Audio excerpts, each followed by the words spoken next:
electric products in the world.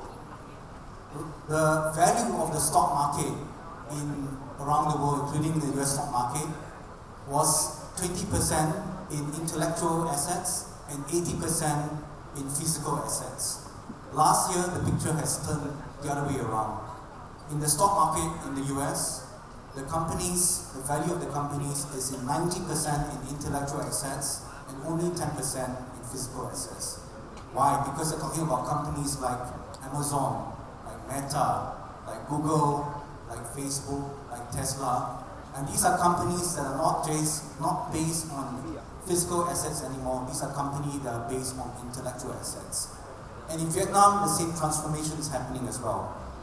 Vietnam has 4,000 startups, and some of your startups have become unicorns. For example, Momo, that's in fintech, or VN Pay, VN, and then there's a company, what's the company in Pasar in Jakarta as well? There's VN Fast.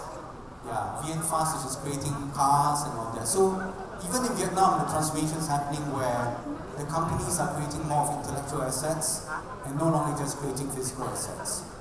And I think that's very important because the future economy of Vietnam will be more and more in these sort of assets, because Vietnam is entering a new chapter of development.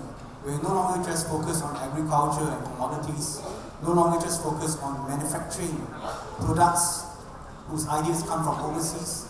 You're entering a new chapter where you're going to not just live in Vietnam, but create in Vietnam. And I think that's very important, and that's really what Resolution 57 is about. That's the vision of the country, and that's the vision of the people of Vietnam. And I think that Vietnam is really in a very strong position to make this transition for several reasons. First, Vietnam is really one of the top performers in the WIPO's Global Innovation Index. It has been for the last 15 years an outperformer, and is performing above many other countries in the innovation performance.